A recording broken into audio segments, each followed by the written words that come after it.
The way to beat shame, I want to give this to all of you before I leave right now. The way to beat shame is compassion and understanding. You have to go back to understand that version of you who first started to process the shame. You have to understand that version of you who experienced the shame, and you have to understand what world they lived in. For example, a lot of girls or boys who feel such massive shame around their bodies, especially coming from when they were in their teens into their 20s, they've been called sluts, whores, slept around, whatever it is. You don't deserve judgment. You don't deserve criticism, and you don't deserve shaming. No matter what you did, I don't care. Whatever you did, you don't deserve shame and judgment. You deserve understanding to discover what your wound was, what you were going through that made you do what you do. That's what changes your life, is discovering the cause and not blaming the effect. Even if it's narcissism, and I'm going to be brave out here to say it, I identified as a narcissist in my 20s. But helping or wanting a person who exhibits narcissism to change doesn't involve shaming, judging, and criticizing them for being who they are, no matter how much you hate them, no matter how much they hurt you. It involves them discovering why they even do what they do. And most narcissists are actually people who are so hurt and wounded about who they really are and feel so poorly about themselves deep down inside that they create this massive persona of manipulation, which manipulates people into thinking that they're amazing, that people should love them, give them validation and value, etc. So it's really such a massive fake protective covering, which is trying to run away from a really wounded and hurt inner child. That's exactly what I had done and what I had gone through. And I studied narcissism in depth, and that's really how it actually shows up. No matter how much you want to hate a narcissist, it's true. So coming back to your own periods of shame, if you want to work through shame, there's two things I'm going to tell you right now. One, I'm actually doing a live call on sex, trust, and intimacy, which is next week on Tuesday.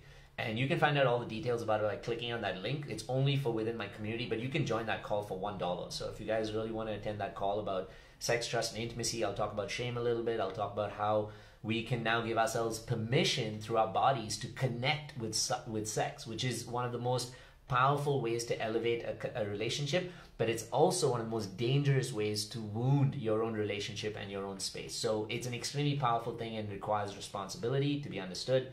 And the other thing I'll tell you is, if you are processing deep core wounds and like your shame and stuff, and I'm talking about deep stuff that lives inside you, and you really want to do the level of healing that is like absolutely above and beyond most of like the healing that you've ever experienced before, I would tell you to apply for the gauntlet right now. I've called this, the next gauntlet is going to be for the internationals, which means if also you're in North America, but you can attend these sessions during the day, or if you're in the UK or Europe, this is the only one that we're going to be doing in the year. And the gauntlet is my like deep therapy program, which takes you into your subconscious mind to be able to heal a lot of the trauma stored in your mind and in your body. So if you want to do that, send me a DM, because we're very selective about the people we take and you have to qualify. So feel free to send me a DM and say that you're ready to do what it takes for your own healing. And my team and I will converse with you on the DMs and talk about if you're ready for that. But when it comes to shame, the thing I want to say before I leave you is, don't criticize your past self. Don't judge your past self. Don't shit on your past self. You cannot love who you are today if you are still shaming, judging, and criticizing past versions of you. You can't. It's not possible.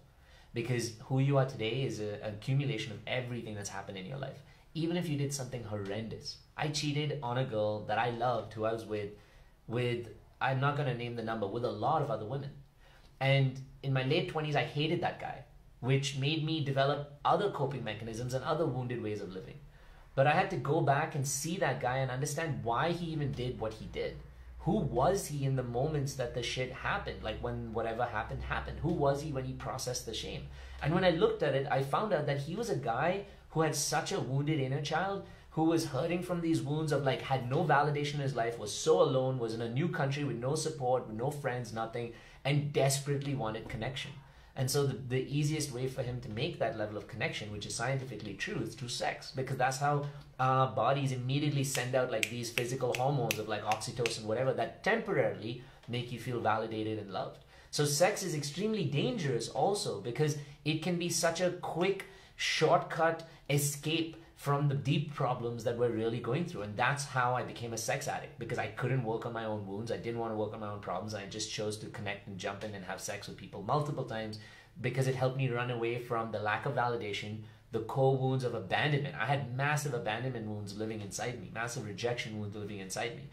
And I had to first work on those wounds. And now who I am, it's so funny. I was having a deep conversation with a friend yesterday in innerwork. And I'm like, dude, I don't even have sex anymore unless I meet someone who I know the first time we connect, that I will meet them for at least 6 or 7 times more, based on their energy, based on the connection, based on their their love and their validation and the value of who they are. I have to know that they love themselves, otherwise I'm not wanting to have sex with them.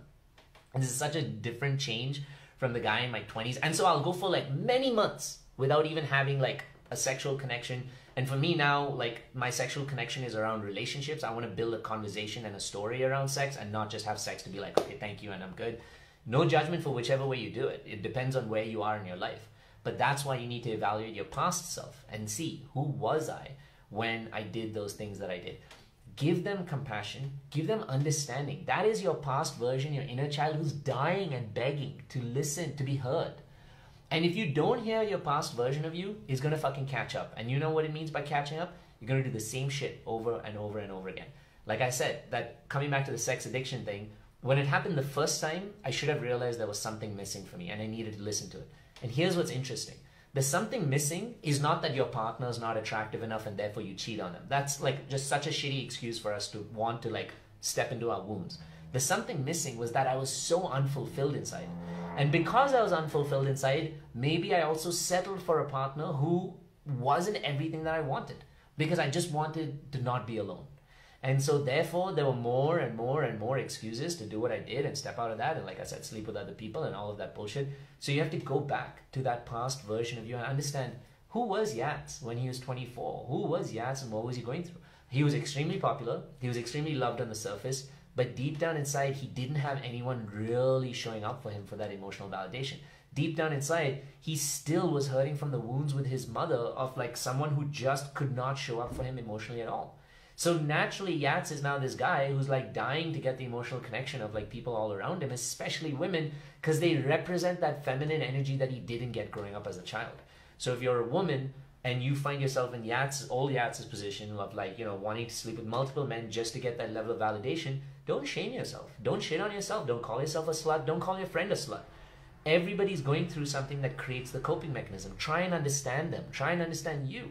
And think to yourself, okay, why am I needing this high level of physical validation? Why am I needing so much of this connection with someone and validation, especially around my body?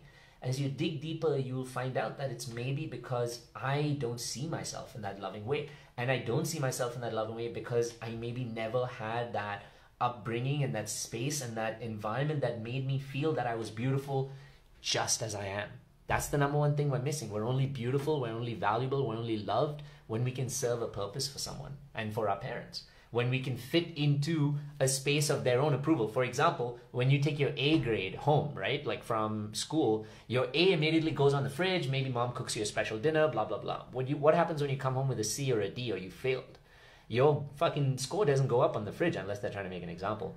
But immediately a child realizes that I'm only loved when I can be validated in a certain way by them. So that's when you start to maybe dress a certain way, you start going to church, doing whatever they really need because that's how you get love. But when you get into your teens, that's when your subconscious mind is growing so fucking fast. Your ego is developing really fast in your teens as well, because by the time you're 18, all the identity of yourself is basically already complete. So you're growing to that mind where you're now trying to find an identity of yourself. So as a teenager, you're pushing away from the things you know. That's why teenagers get very rebellious. They get very angry. They get into different like things that they like or want to try out, like goth or this or that or whatever else. None of that shit should be judged.